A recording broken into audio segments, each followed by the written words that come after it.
أعوذ بالله من الشيطان الرجيم بسم الله الرحمن الرحيم والمحصنات من النساء إلا ما ملكت أيمانكم كتاب الله عليكم وأحل لكم ما وراء ذلكم أن تبتغوا بأموالكم محسنين غير مسافحين فما استمتعتم به منهن فآتوهن أجورهن فريضة ولا جناح عليكم فيما تراضيتم به من بعد الفريضة إن الله كان عليما حكيما ومن لم يستطع منكم طولا أن ينكح المحصنات المؤمنات فمما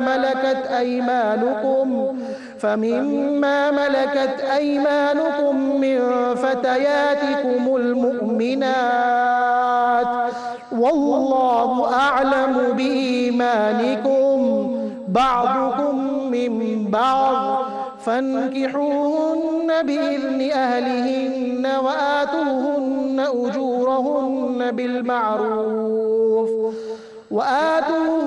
أجورهن بالمعروف محصنات غير مسافحات ولا متخذات أخدان فإذا أحصن فإن أتين بفاحشة فعليهن نصف ما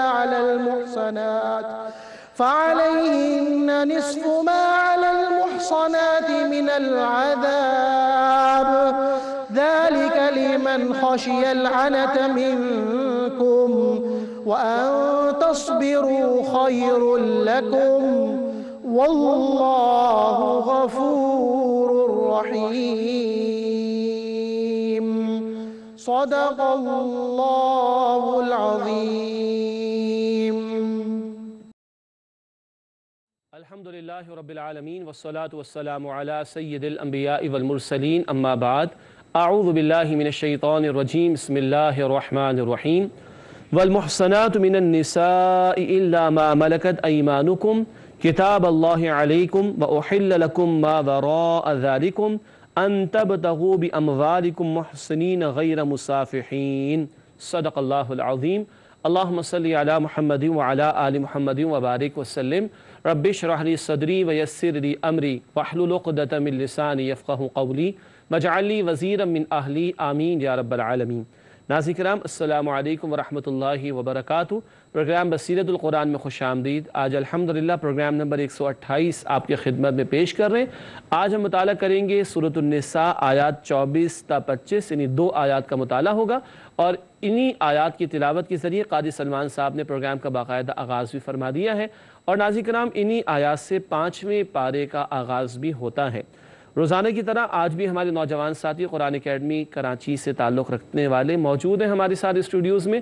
آئیے انہیں خوش آمدید کہتے ہیں. السلام علیکم ورحمۃ اللہ وبرکاتہ. وعلیکم السلام ورحمۃ اللہ وبرکاتہ. خیریت سے؟ الحمدللہ ماشاءاللہ. جی ناظرین کرام سب سے پہلے ہم سب کی ترغیب و تشویق کے لیے نبی اکرم صلی اللہ علیہ وسلم کا ایک مبارک فرمان آئیے قرآن سیکھیں. فرمان نبوی صلی اللہ علیہ وسلم. محافل قرآنی پر ہونے والی چوتھی برکت یہ ہے کہ اللہ ایسے لوگوں کا ذکر اپنے مقرب فرشتوں کے سامنے فرماتا ہے. اللہ ایسے لوگوں کا ذکر اپنے مقرب فرشتوں کے سامنے فرماتا ہے. صحیح مسلم کی روایت ہے. ٹھیک ہے. یہ حدیث 4 پروگرامز میں ہم نے مکمل کی ہے. پچھلے پروگرامز میں 3 برکتوں کا بیان تھا. آج چوتھی برکت کا ذکر ہے. پہلی برکت کیا تھی؟ اللہ کی رحمت انہیں ڈھانپ لیتی ہے. دوسری برکت اللہ کے فرشتے ان کا گھیرا کر لیتے ہیں یعنی گواہ بنتے ہیں. تیسری جو آپ پچھلے پروگرام میں شامل تھے اللہ سکینت عطا فرماتا ہے. آج کیا ہے؟ اللہ ایسے لوگوں کا ذکر اپنے مقرب فرشتوں کے سامنے فرماتا ہے. یہ کون لوگ ہیں جو قرآن کے سیکھنے سکھانے کے لیے جمع ہوتے ہیں؟ ان کا ذکر اللہ اپنے مقرب فرشتوں میں فرماتا ہے. ناظرین کرام اللہ تعالی ہم سب کو یہ سعادت مزید عطا فرمائے کہ ہمارا ذکر اللہ اپنے محبوب اور قریبی اور مقرب فرشتوں کے سامنے کرے. کب؟ کہ جب ہم اللہ کے کلام کے سیکھنے سکھانے کی محافل میں شریک ہوں. اللہ ہماری اس حقیر سی کاوش کو محض اپنے فضل و کرم سے اپنی بارگاہ میں قبول فرما لے۔ ناظرین کرام، بات کو آگے بڑھاتے ہیں، آج کی زیر مطالعہ آیات کا ترجمہ کرتے ہیں۔ آج ہم مطالعہ کر رہے ہیں سورۃ النساء آیت نمبر 24 اور 25 کا۔ ان دو آیات کا ترجمہ سب سے پہلے پیش خدمت ہے، آئیے سمجھتے ہیں۔ ارشاد ہوا، اور حرام کی گئیں شوہر والی عورتیں سوائے ان کنیزوں کے جو تمہاری ملکیت میں آ جائیں، یہ اللہ کا حکم ہے تمہارے لیے، اور حلال کر دی گئی ہیں تمہارے لیے خواتین ان کے علاوہ، تاکہ تم حاصل کرو انہیں اپنے مال کے ذریعے پاک دامن بن کر، نہ کہ لذت لینے والے بن کر۔ پھر جو تم نے ان سے نکاح کے بعد لطف اٹھایا ہے تو انہیں طے شدہ مہر ادا کرو، اور تم پر کوئی گناہ نہیں ہے جو بھی تم باہمی رضامندی سے طے کر لو مہر مقرر کرنے کے بعد، بے شک اللہ سب کچھ جاننے والا کمال حکمت والا ہے۔ اور جو نہ رکھتا ہو تم میں سے اس کی طاقت کہ نکاح کرے آزاد مومن عورتوں سے، تو وہ نکاح کر لے ان سے جو تمہارے قبضے میں ہیں مومن کنیزوں میں سے، اور اللہ بہتر جانتا ہے تمہارے ایمان کو۔ تم ایک دوسرے کی جنس میں سے ہو، پس ان سے نکاح کرو ان کے مالکوں کی اجازت سے، اور انہیں ان کے مہر بھلے طریقے پر ادا کرو۔ وہ پاک دامنی اختیار کرنے والی ہوں، محض لذت لینے والی نہ ہوں، اور نہ ہی کوئی چھپی دوستی اختیار کرنے والیاں ہوں۔ تو جب وہ نکاح کے بندھن میں آ جائیں، پھر اگر وہ ارتکاب کریں بدکاری کا، تو ان پر اس سزا کا نصف ہے جو آزاد عورتوں کے لیے ہے۔ کنیز سے نکاح کی اجازت تم میں سے صرف اس کے لیے ہے جو ڈرتا ہو گناہ میں پڑنے سے، اور اگر تم صبر کرو تو یہ تمہارے لیے بہتر ہے، اور اللہ بہت بخشنے والا ہمیشہ رحم فرمانے والا ہے۔ ناظرین کرام، یہ ترجمہ سورۃ النساء آیت نمبر 24 اور 25 کا، جن کا آج ہم انشاءاللہ آگے ابھی مطالعہ کریں گے۔ آگے بڑھتے ہیں اور ترجمے کے بعد ربط آیات کی طرف چلتے ہیں، لیکن چلنے سے پہلے ساتھیوں کی طرف چلتے ہیں اور ان سے معلوم کرتے ہیں کہ ربط آیات ہوتا کیا ہے۔ جی کون بتائے گا؟ گزشتہ آیت اور آج کی آیت کے اندر جو تعلق ہے، جو حکم ہے، اس کے متعلق ہے۔ ٹھیک ہے، آپ تو اتنے تیار تھے کہ آپ نے ہاتھ اٹھائے بغیر ہی جواب دے دیا، ماشاءاللہ۔ جی ناظرین کرام، گزشتہ آیات جو ہم سمجھ چکے ہوتے ہیں، اور آج کی زیر مطالعہ آیات، ان کے درمیان ربط کیا ہے، یا کوئی حکم، اور بڑا اچھا لفظ ان کی زبان پر آ گیا، کوئی حکم اگر آیا تو پہلے بھی تھا اب بھی ہوگا، یہ کیفیت آج کے درس میں بھی ہے، وہ بھی ہم سمجھ لیں گے انشاءاللہ تعالی۔ ٹھیک ہے جی ناظرین کرام، ربط آیات، پچھلی آیات اور آج کی زیر مطالعہ آیات کا باہمی تعلق، آئیے دیکھتے ہیں اسکرین پر۔ پہلی بات لکھی ہے، گزشتہ آیت میں ابدی محرمات اور ایک عارضی محرم کا بیان تھا۔ گزشتہ آیت میں ابدی محرمات اور ایک عارضی محرم کا ذکر تھا۔ اچھا جی، ابدی محرمات کتنے تھے؟ کتنی خواتین؟ 12 کا ہم نے ذکر کیا تھا، اور ایک عارضی محرم کا۔ آج کیا ہے؟ اسی کے تسلسل میں اب عارضی محرم کی دوسری قسم یعنی خاوند والی عورتوں کا ذکر ہے۔ ایک خاتون جو ابھی کسی کے نکاح میں ہے، اشارہ ہوا تھا نا پچھلی نشست میں، آپ لوگ تھے ناظرین کرام، آپ کو یاد ہوگا، آج تفصیل آ جائے گی انشاءاللہ تعالی۔ یوں آج کی جو مطالعے کے اعتبار سے پہلی ہی آیت ہے، آیت نمبر 24، وہ پچھلے پروگرام کی آخری آیت، آیت نمبر 23 سے جڑ جاتی ہے۔ یہ جوڑ، یہ تعلق، یہ ربط، اسی کو ہم کیا کہتے ہیں؟ ربط آیات کہتے ہیں۔ ربط آیات کے بعد ناظرین کرام تعارف کا سیگمنٹ ہوتا ہے، یعنی جن باتوں پر آج گفتگو ہوگی ان کا اولاً ایک مختصر جائزہ۔ 3 باتیں تعارف کے ذیل میں۔ پہلی بات آپ اسکرین پر دیکھ رہے ہیں، منکوحہ عورتوں سے نکاح کی ممانعت کا بیان۔ منکوحہ جو ابھی کسی کے نکاح میں ہے، تو منکوحہ عورتوں سے نکاح کی ممانعت کا بیان۔ دوسری بات تعارف کے ذیل میں لکھی ہے، کنیزوں سے نکاح کے بارے میں ہدایات۔ کنیزوں سے نکاح کے بارے میں ہدایات۔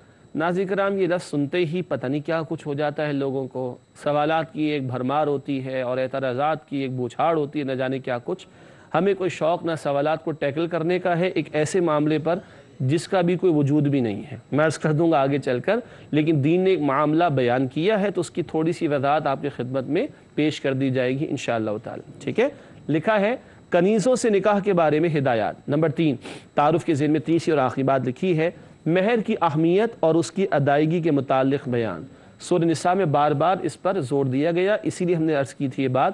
ابتدائی 43 آیات میں، سورہ نساء کی ابتدائی 43 آیات میں کمزور طبقات کے بہت سے حقوق کا بیان ہے، اور عورتوں کے حقوق کا تذکرہ بھی بار بار آیا ہے، جو حقوق اللہ نے عطا فرمائے، اور مہر کی ادائیگی کا تذکرہ بار بار آ رہا ہے۔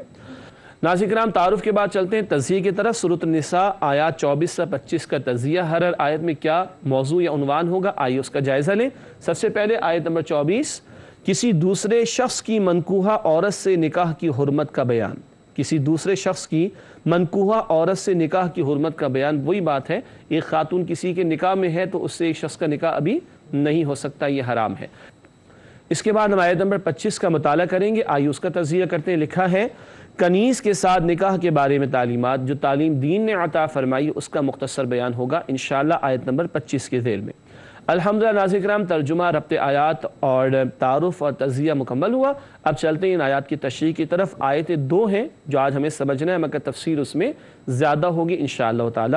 سب سے پہلے سورۃ النساء آیت نمبر 24 کا مطالعہ شروع کرتے ہیں۔ رب العالمین کی طرف سے ارشاد ہوا والمحصنات من النساء الا ما ملكت ايمانكم كتاب الله عليكم واحل لكم ما وراء ذلكم ان تبتغوا باموالكم محصنين غير مسافحين فما استمتعتم به منهن فآتوهن اجورهن فريضة ولا جناح عليكم فيما تراضيتم به من بعد الفريضة ان الله كان عليما حكيما۔ سورۃ النساء آیت نمبر 24 ہے، آئیے کرتے ہیں اس کا ترجمہ۔ ارشاد ہوا اور حرام کی گئیں شوہر والی عورتیں سوائے ان کنیزوں کے جو تمہاری ملکیت میں آ جائیں، یہ اللہ کا حکم ہے تمہارے لیے، اور حلال کر دی گئی ہیں تمہارے لیے خواتین ان کے علاوہ، تاکہ تم حاصل کرو انہیں اپنے مال کے ذریعے پاک دامن بن کر، نہ کہ لذت لینے والے بن کر۔ پھر جو تم نے ان سے نکاح کے بعد لطف اٹھایا ہے تو انہیں طے شدہ مہر ادا کرو، اور تم پر کوئی گناہ نہیں ہے جو بھی تم باہمی رضامندی سے طے کر لو مہر مقرر کرنے کے بعد، بے شک اللہ سب کچھ جاننے والا کمال حکمت والا ہے۔ ناظرین کرام، یہ ترجمہ سورۃ النساء آیت نمبر 24 کا۔ بات کو آگے بڑھاتے ہیں اور اس آیت کی تشریح کی طرف چلتے ہیں۔ کئی نکات ہیں جو اس آیت کے ذیل میں ہم سمجھیں گے انشاءاللہ۔ آئیے تشریح کی طرف چلتے ہیں۔ پہلا نقطہ اسکرین پر آپ دیکھ رہے ہیں، لکھا ہے عارضی محرم کی دوسری قسم منکوحہ خاتون۔ عارضی محرم کی دوسری قسم منکوحہ خاتون۔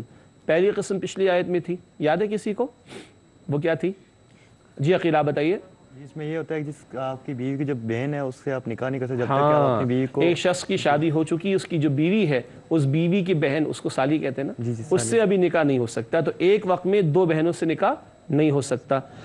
ناظرین کرام، یہ وہ گفتگو تھی جو پچھلی آیت میں ہمارے سامنے آئی تھی کہ عارضی محرم کی پہلی قسم تو وہ تھی کہ 2 بہنوں کو ایک وقت میں نکاح میں نہیں لیا جا سکتا۔ مزید وضاحت حدیث کی روشنی میں بھی آئی تھی کہ ایسی 2 خواتین جو آپس میں پھپھی بھتیجی ہوں یا آپس میں خالہ بھانجی ہوں، ایک وقت میں ایک مرد کے نکاح میں نہیں آ سکتی۔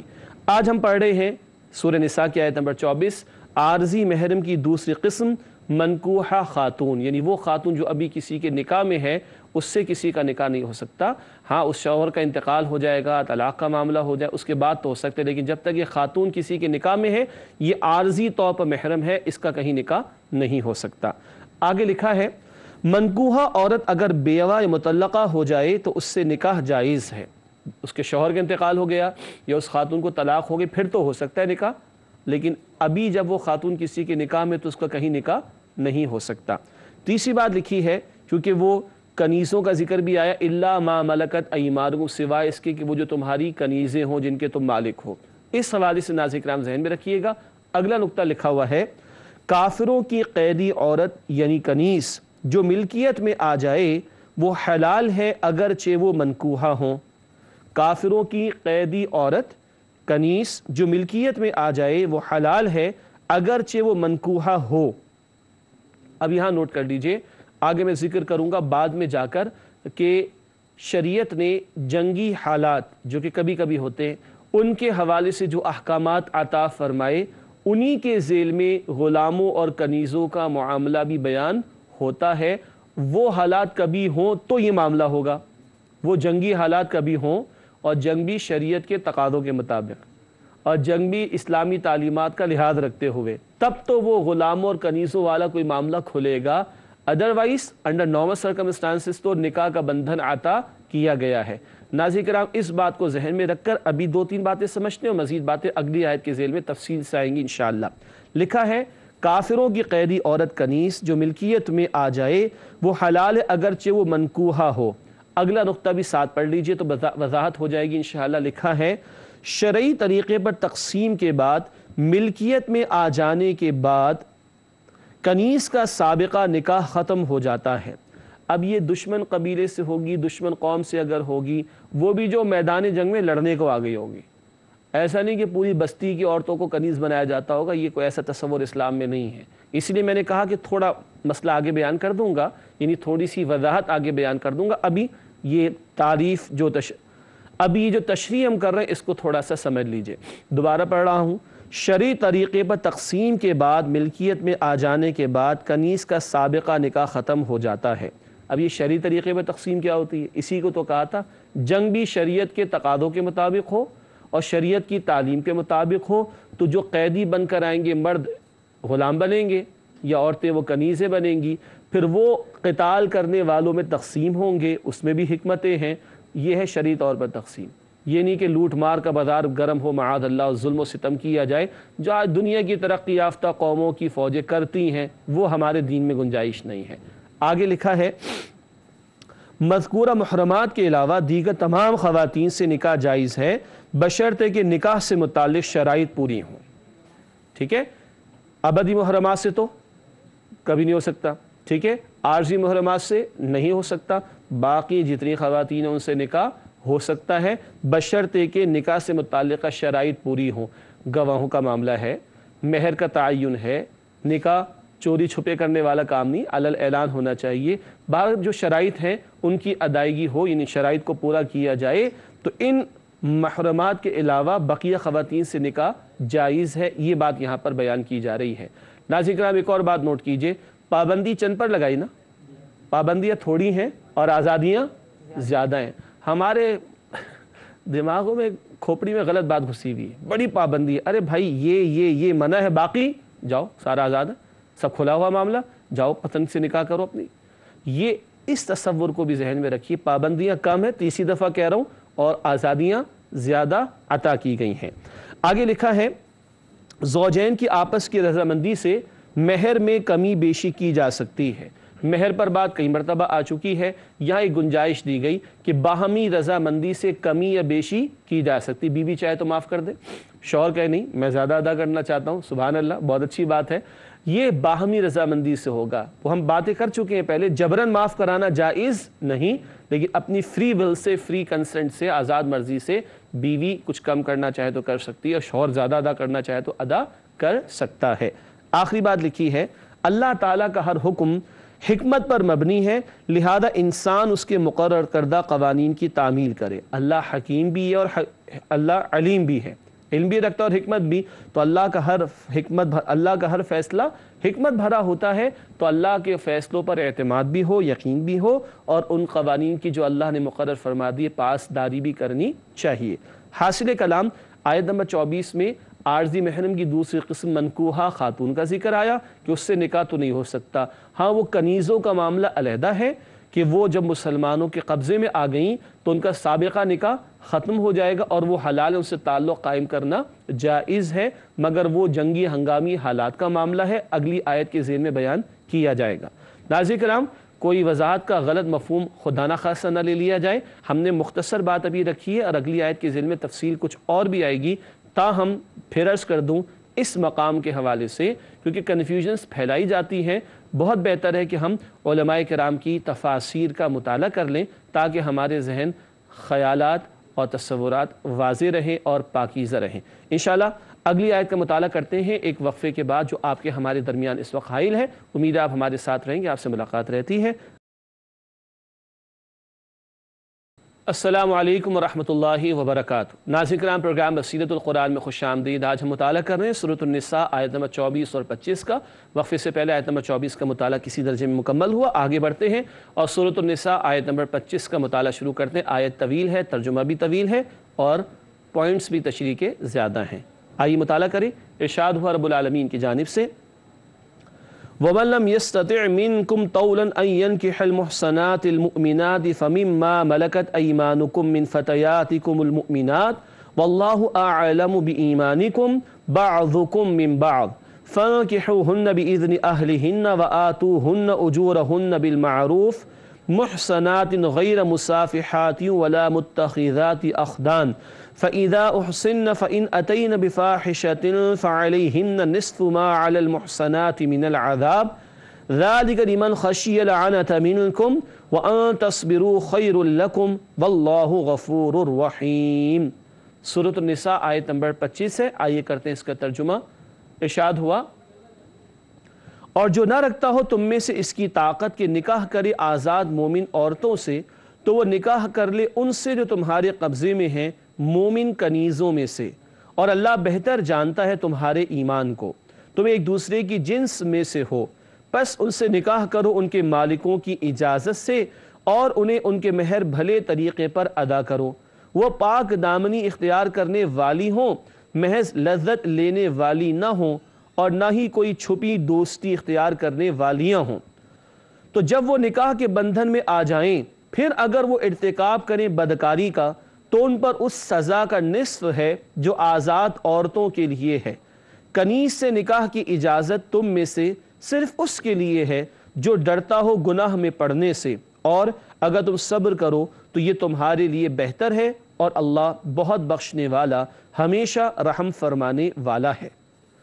ناظرین کرام، یہ ترجمہ سورۃ النساء آیت نمبر 25 کا، تفصیل زیادہ ہے، آئیے اس کے نکات کو سمجھتے ہیں تشریح کے اعتبار سے۔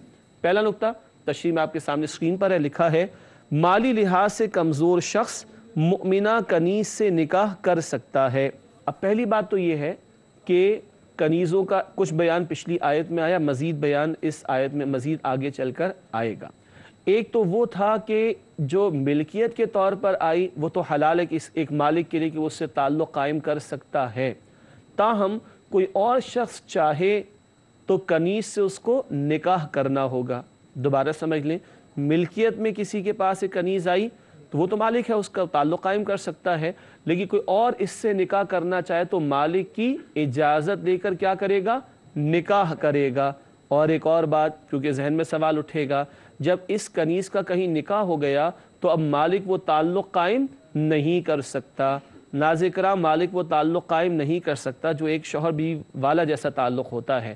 تفصیل تفاسیر میں پڑھ لیجئے گا، ورنہ جزوی بات آ جاتی ہے سامنے، یا ایک حصہ بیان ہوتا ہے دوسرا حصہ سامنے نہیں ہوتا، تو لوگ کنفیوز ہوتے بھی ہیں، کنفیوز کرتے بھی ہیں۔ ہم ایک آیت کا بیان اس وقت سمجھ رہے ہیں، اور مقامات پر بھی گفتگو قرآن میں آتی ہے، تاہم بہتر ہے کہ ایسے مواقع کے حوالے سے اگر کنفیوژن ہو تو تفاسیر کا مطالعہ کرنا چاہیے اور اہل علم سے رابطہ رکھنا چاہیے۔ آگے لکھا ہے کنیزوں کو نہ حقیر سمجھا جائے نہ ان کی تذلیل کی جائے، وہ بھی انسان ہیں۔ یہ ہے بڑی پیاری بات جو اسلام نے عطا فرمائی۔ فرمایا نا کہ تم ایک دوسرے کی جنس ہی سے تو ہو، ٹھیک ہے وہ کنیز ہے، کوئی غلام بھی ہوگا، مگر ہے تو انسان ہونے کے ناطے اس کا شرف ہے، اس کی بہرحال عزت ہے، اور اس کو حقیر نہ سمجھا جائے، اس کی تذلیل نہ کی جائے۔ تیسری بات آگے لکھی ہے کنیز سے نکاح اس کے مالک کی اجازت سے کیا جائے اور مقرر کردہ مہر کی ادائیگی کی جائے۔ یہ نہیں کہ وہ کسی کی کنیز تھی تو چلو جو چاہو کرو، ایسا نہیں ہے، مالک سے اجازت بھی لینا ہوگی اور مہر بھی ادا کرنا ہوگا۔ آگے لکھا ہے جس کنیز سے نکاح کا ارادہ ہو وہ پاک دامن ہو اور پوشیدہ طور پر دوستی کی خواہش مند نہ ہو۔ اور پچھلے پروگرام میں آپ لوگ تھے نا، ناظرین کرام، نکاح کو کہا میثاقاً غلیظا، پکا وعدہ، یہ ساری زندگی بھر کا نباہ کرنے کا معاملہ ہوتا ہے، یہ لذت کا حصول اور محض اپنی خواہش کی تکمیل نہیں ہوتی۔ دوبارہ اس نقطے پہ غور فرمائیے، جس کنیز سے نکاح کا ارادہ ہو وہ پاک دامن ہو اور پوشیدہ طور پر دوستی کی خواہش مند نہ ہو۔ معلوم ہوا کہ نکاح چوری چھپے نہیں ہوتا، محض لذت کا معاملہ نہیں ہوتا، بلکہ گھر بسانے اور زندگی بھر کا معاملہ ہوتا ہے وعدہ کرنے کے اعتبار سے۔ غور کیجئے، باتیں تو کنیزوں کے حوالے سے آ رہی ہیں، لیکن نکاح کے مقاصد اور آبجیکٹیوز بیان ہو رہے ہیں۔ زندگی بھر کا معاہدہ ہے، پاک دامنی کا حصول مقصد ہے، چوری چھپے کوئی افیئرز چلانا یہ جائز نہیں ہے۔ آگے لکھا ہے نکاح کے بعد بے حیائی کا ارتکاب کرنے والی باندی کنیز کو کہا جاتا ہے، نکاح کے بعد بے حیائی کا ارتکاب کرنے والی باندی کی سزا آزاد عورتوں کی نسبت آدھی ہے۔ اس میں بھی تفصیل ہے جو فقہاء نے بیان فرمائی، تفصیلات فقہاء نے تفاسیر میں بیان فرما دی ہیں، علماء نے مقرر فرما دی ہیں، تفصیل وضاحت فرما دی، اس کی ایک اشارہ کر دیتا ہوں۔ 100 کوڑوں کی سزا سورہ نور کی آیت نمبر 2 میں ہے، ٹھیک ہے، اس کی آدھی کتنی بنے گی؟ 50 کوڑوں کی سزا۔ اسی پر علماء فرماتے ہیں کہ 50 کوڑوں کی سزا کا نفاذ ہوگا لیکن یہ ایک مسئلہ مختصراً بیان ہوا۔ ناظرین کرام، تفصیل کے لیے تفاسیر کی طرف رجوع کیجئے گا۔ ظاہری بات ہے کہ علماء، مفتیان کرام، فقہاء، انہوں نے بڑی عرق ریزی سے ان معاملات کو سمجھ کر ہمارے لیے سادہ الفاظ میں فقہی کتابوں میں یا تفاسیر میں مفسرین نے بیان فرما دیا ہے۔ لکھا ہے نکاح کے بعد بے حیائی کا ارتکاب کرنے والی باندی یعنی کنیز کی سزا آزاد عورتوں کی نسبت آدھی ہے۔ آگے مزید لکھا ہے گناہ میں ملوث ہونے کے اندیشے کی صورت میں کنیز سے نکاح کی اجازت ہے۔ یعنی ایک شخص اپنے جذبات کو کھو بیٹھے گا، قابو نہیں رکھ سکے گا، تو اجازت دی کہ وہ کنیز سے نکاح کر سکتا ہے۔ تاہم آگے اگلا جملہ بھی اس کے ساتھ ہے جو ہم اسٹیپ بائی اسٹیپ ترجمہ جو ہے اس کے اوپر ایک ایک نقطہ سمجھ رہے ہیں۔ آگے لکھا ہے جب تک آزاد عورت سے شادی کے قابل نہ ہو صبر کرنا بہتر ہے۔ آزاد عورت کا مہر وغیرہ سب کچھ سارے معاملات ہمارے علم میں ہیں، جب تک وہ اخراجات پورے کرنے کے قابل نہ ہو تو صبر کرے تو بہتر ہے۔ لیکن کوئی اپنے جذبات پر قابو پا نہ سکے تو اور زنا میں مبتلا ہو جائے گا تو اس کو جائز قرار دیا گیا کہ وہ کسی کنیز سے نکاح کر لے، لیکن صبر کرنا بہتر ہے، اس کی طرف بھی قرآن نے اشارہ کر دیا۔ ناظرین کرام، اگلی 3 باتیں اس آیت کے تعلق سے ہی کچھ نہ کچھ ہیں، اضافی پوائنٹ سے جو میں آپ کے سامنے رکھ رہا ہوں، بہت توجہ کی ضرورت ہوگی۔ اگلا نقطہ لکھا ہے عمومی طور پر روزوں کا اہتمام کرنا حیا کی حفاظت کا باعث ہے۔ کیوں؟ اللہ کے رسول صلی اللہ علیہ وسلم نے فرمایا، بخاری کی روایت ہے، اے نوجوانوں تم میں سے جو نکاح کی استطاعت رکھتا ہو وہ نکاح کرے۔ بخاری کی روایت ہے، رسول اللہ علیہ وسلم نے فرمایا، اے نوجوانوں تم میں سے جو نکاح کی استطاعت رکھتا ہو وہ نکاح کرے، کہ یہ نگاہوں کو نیچا رکھتا ہے اور شرمگاہوں کی حفاظت کرتا ہے۔ اور جو استطاعت نہیں رکھتا ابھی وہ روزے رکھے۔ کیا رکھے؟ وہ روزے رکھے۔ کیوں؟ اس سے انسان کو اپنی اس انسٹنکٹ پر وہ جو خواہش پیدا ہوتی ہے کنٹرول کرنا آسان ہو جائے گا۔ بہت حکیمانہ قول ہے نبی اکرم صلی اللہ علیہ وسلم کا، نوجوانوں کے لیے بڑا سیکھنے کا موقع ہے، اس میں غور کیجئے گا۔ یہ روزہ انسان کی حیا کی بھی حفاظت کا ذریعہ بنتا ہے۔ اگلی بات غور کیجئے گا، نکاح کے عمل کو آسان کرنا بھی شریعت کا تقاضا ہے، ورنہ لوگ بدکاری میں مبتلا ہو جائیں گے۔ ٹھیک ہے؟ اور ایک عرض کیا کرتا ہوں میں بات، روزہ کب تک رکھے گا نوجوان؟ آخر کتنے روزے رکھے گا؟ تو بھائی نکاح کو آسان کرے نا۔ یہ جو ہم نے جہیز کی لعنت، فضول خرچوں کی لعنت اور بے جا اخراجات جو نکاح کے اندر شامل کر دیے، ظلم ہے معاشرے کے اوپر، ان سب کو ختم کرے، نکاح آسان کرے۔ اپنا گھر نہیں تو کرائے پہ رہ لے گا، کیا مسئلہ ہے؟ دنیا کرائے کی، دنیا چھوڑ کر جانا ہے، ہمارا ہے کہاں یہ دنیا کا گھر؟ دنیا کا کوئی کیا اونرشپ کا گھر ہے؟ اپنا کدھر ہے؟ وہ بھی چھوڑ کے جانا ہے کہ نہیں جانا؟ تو بھائی اپنا ہے نہیں ہے تو کرائے پہ رہے گا، 2 کمرے نہیں تو 1 میں رہے گا، بچے ہوں گے دوسرا کمرہ بھی بنائے گا، گاڑی نہیں تو موٹر سائیکل میں 2 تو جا سکتے ہیں، 1 آدھ بچہ بھی بیٹھ جائے گا ساتھ۔ ٹینشن کیا ہے اس میں؟ 50 جوڑے ہوں گے تبھی نکاح ہوگا۔ کیوں بھائی؟ ایک وقت میں 50 پہننے اس نے کیا؟ ایک وقت میں کتنے جوڑے پہننے؟ 1 پہننا ہے۔ یہ جو ہم نے ظلم کر کے نکاح کو مشکل کیا، یہ ظلم ہے بھائی۔ بدکاریاں عام ہو رہی ہیں، جوانیاں لٹ رہی ہیں، نکاح مشکل کر رکھا ہے ہم نے۔ تو وہ تو کنیزوں کا وقتی معاملہ، اب آخر میں کا بیان کر رہا ہوں، وہ تو اپنی جگہ پر ہے۔ آج کوئی کنیزوں کا تصور تھوڑی ہے، آج تو نکاح کا بندر ایک ہی راستہ دیا گیا، اس کو آسان کرے تاکہ جوانی لٹنے سے بچ جائے اور حیا کی حفاظت کا اہتمام ہو۔ آخری نقطہ اس آیت کے ذیل میں لکھا ہے، غلاموں اور کنیزوں کے بارے میں احکامات عارضی نوعیت کے ہیں جن کی ضرورت جنگ کے موقع پر پیش آتی ہے۔ کیا مطلب؟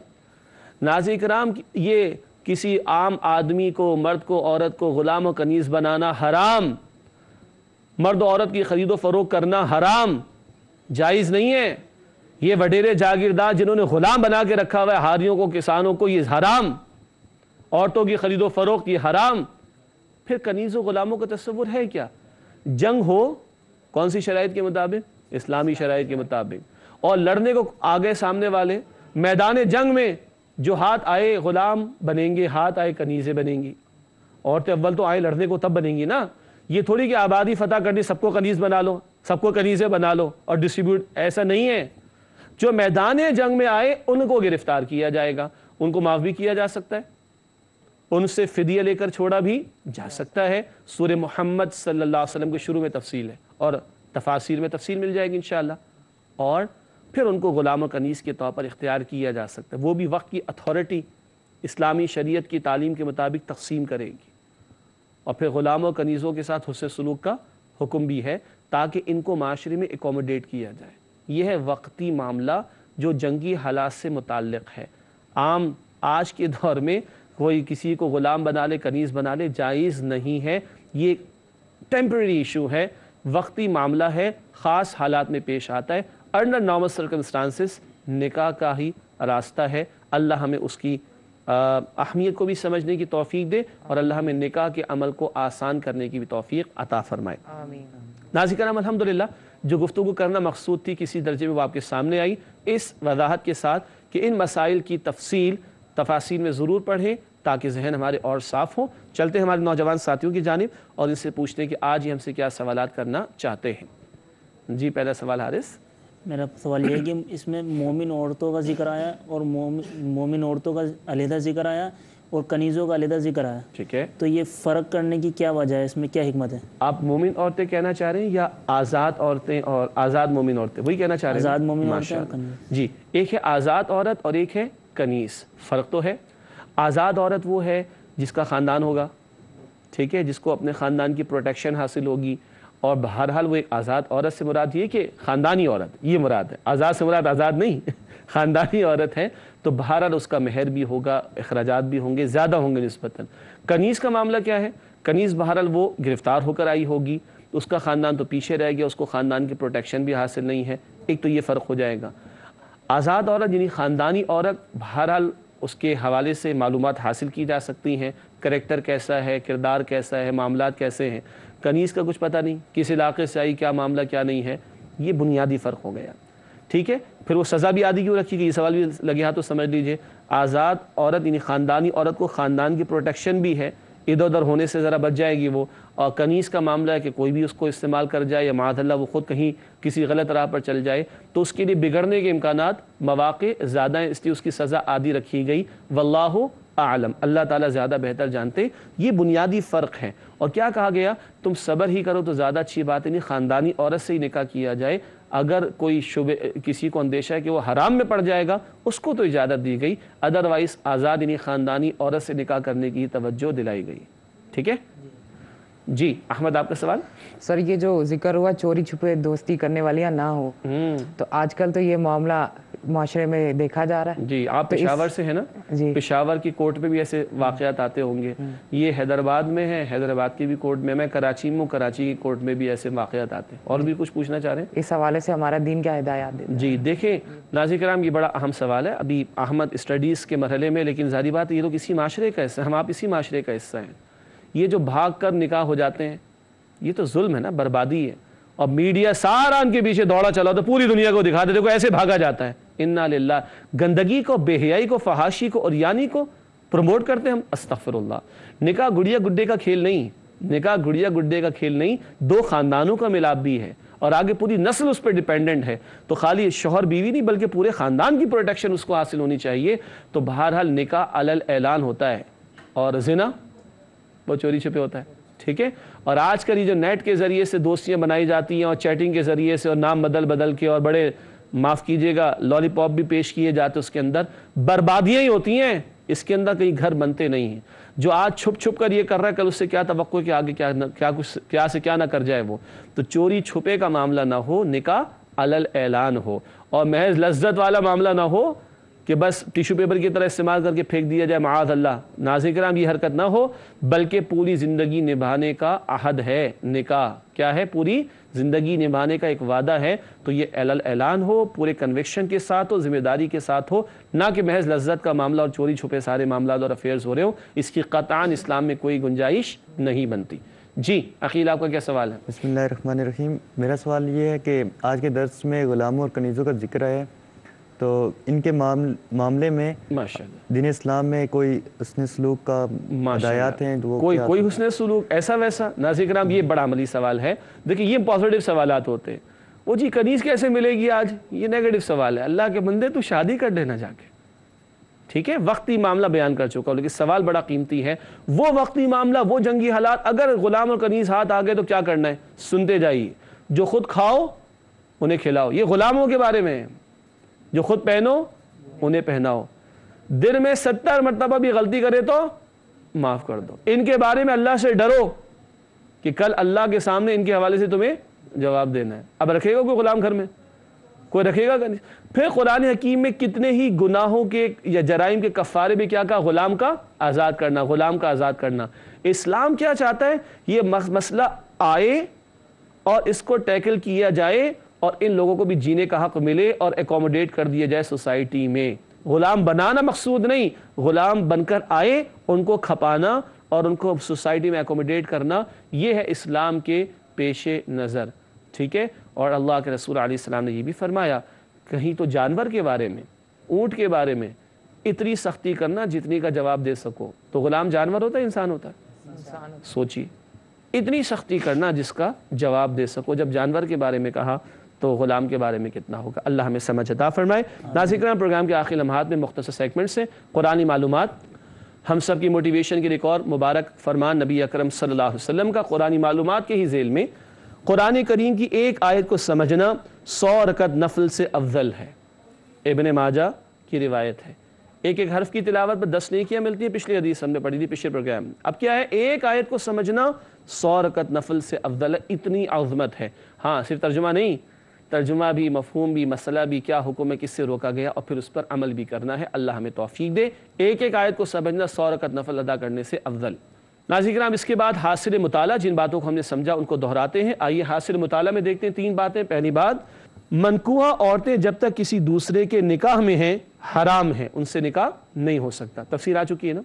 دوسری بات، زوجین کی باہم رضامندی سے مہر میں کمی بیشی ہو سکتی ہے. بیوی کم بھی کر سکتی ہے اور شوہر زیادہ بھی کر سکتا ہے. اور تیسری بات، حاصل مطالعہ میں کنیزوں سے بھی حسن سلوک کا حکم ہے. ہمارا دین جانوروں کے ساتھ اس سے سلوک کا حکم دیتے تو غلام اور کنیز تو پھر بھی انسان ہے بہرحال. ناظرین کرام، اس کے بعد جائزے کا سیگمنٹ، 3 سوالات کا جائزہ لیں گے آج بھی انشاءاللہ تعالی. اہم سوالات ہیں. پہلی بات لکھی ہے، کیا ہمارے معاشرے میں نکاح سادگی اور سنت کے مطابق منعقد ہوتا ہے؟ اگر میں آپ لوگوں سے پوچھوں تو کیا جواب ہوگا؟ ہاں میں یا نہ میں؟ نہیں نا. اکثر نہیں. ساری زندگی بس یہی کام رہ گیا. آدھی زندگی اپنی شادی کی تیاری میں لگا دو، باقی آدھی زندگی اپنی اولاد کی شادی کی تیاری میں لگا دو. اللہ نے کیا شادی کرنے کے لیے دنیا میں بھیجا؟ انا للہ و انا الیہ راجعون.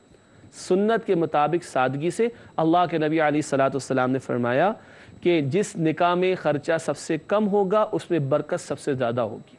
جہاں خرچہ کم ہوگا وہاں برکت زیادہ ہوگی. آج خرچے زیادہ ہو گئے تو برکتیں کم ہو گئی. اللہ ہمیں سمجھ عطا فرمائے. دوسرا سوال ہے، کیا حیا کی حفاظت کے لیے نکاح کے عمل کو آسان کیا جا رہا ہے؟ اکیڈمکس کے نام پر اور کیریئر پلاننگ کے نام پر اور سیٹلمنٹ کے نام پر عمریں نکل رہی ہیں لڑکیوں کی اور لڑکوں کی، اور کہاں جوانیاں لٹ رہی، اس کی فکر نہیں ہے. کوئی فکر نہیں. اور حیا کا جنازہ نکل رہا ہے، کوئی فکر ہی نہیں. سوچئے ذرا، کیا حیا کی حفاظت کے لیے نکاح کے عمل کو آسان کیا جا رہا ہے؟ معاف کیجئے گا، تلخ جملہ ہے. نکاح مشکل کیا گیا ہے تو زنا آسان ہو گیا. تیسرا سوال، کیا معاشرے کے پسماندہ طبقات کو عزت دیتے ہیں؟ وہاں تھے غلام اور کنیز، ہمارے ملازمین ہوں گے، کم آمدنی والے لوگ ہوں گے، وہ بھی انسان ہیں. بخدا مسجد میں آ کے کبھی ڈرائیور حضرات ہمیں کہتے ہیں جمعے سے قبل کہ ذرا ہمارے حقوق کے بارے میں بھی مولوی صاحب ذرا تقریر تو کر دیں. یہ صاحب لوگ جمعہ بھی پڑھتے ہیں، آ جاتے ہیں جمعے میں، کچھ ان کو بتائیں کہ ڈرائیور اور مالی اور خانسامہ اور کام کاج کرنے والوں کا بھی کوئی حق ہوا کرتا ہے. ہم کیا کر رہے ہیں؟ ہمیں جائزہ لینا چاہیے. آخری 2 باتیں شامل کرتے ہیں پروگرام میں. گزشتہ سوال کا جواب، پچھلے پروگرام میں ہم نے سوال رکھا تھا دعائیہ کلمات پر مبنی ایک مقام قرآن کا، اے میرے رب مجھے ظالموں کی قوم سے نجات عطا فرما.